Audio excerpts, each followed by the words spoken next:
Hey everyone, Mark Satterfield here. Thanks for joining me. Got a article today titled "The Marketing Power of the Peter Parker Principle." That's not easy to say three times fast. Anyway, it is on the LinkedIn newsletter. You can grab it by clicking the link that's right below this video. And hey, this all came about because of my friend Mickey St. John. And I've talked to you about Mickey before. He's a guy who owns a whole bunch of car dealerships. He's really into cars. And he and I were talking, and he shared with me an interesting story. He was flying private out to Vegas, and who happened to be on the plane, but no one else, none other than the late Stan Lee. And Stan is the creator of Spider-Man, along with Jack Kirby. He also created the Fantastic Four, the Avengers, the X-Men, all the great legacy superheroes.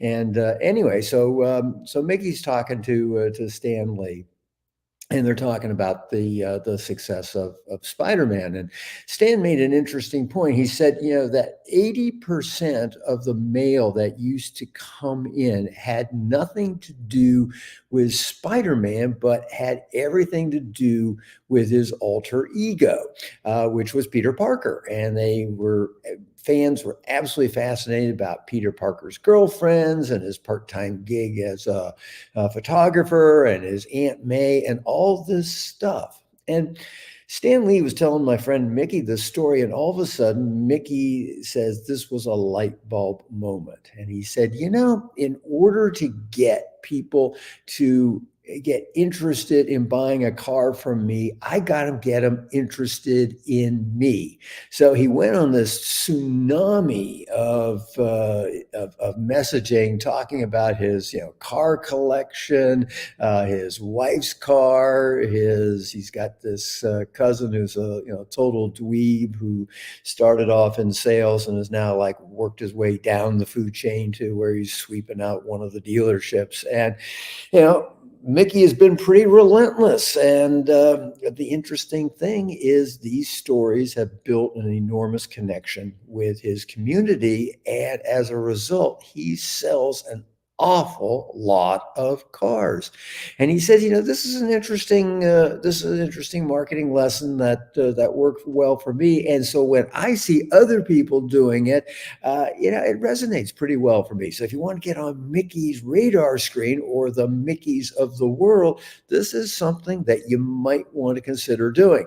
And I outline it in great detail in today's newsletter, which is right below here. So check it out.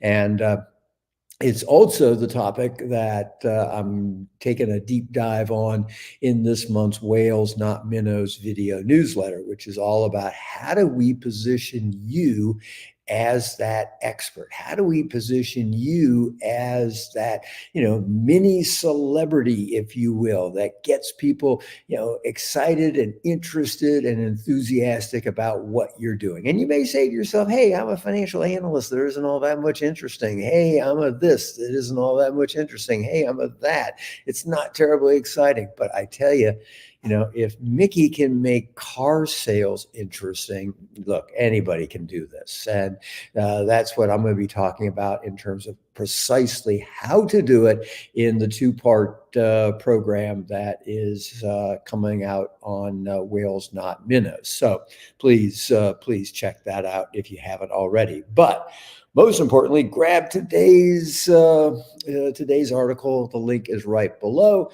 And I certainly do appreciate those of you who have passed this newsletter and these videos along to others that who would be interested in this, people who are trying to get more affluent clients, people who are tired of hearing, I can't afford it as an excuse. People who are just quite frankly tired of selling to poor people, and hey, no sense in that. So I certainly do appreciate your passing this along to them, and really do encourage the rest of you to do so. It means a lot to me. So anyway, take a look at the article. I think you're going to really enjoy it, and I've got something new for you tomorrow. So be on the lookout for that. And until then, this is Mark Satterfield. Bye for now.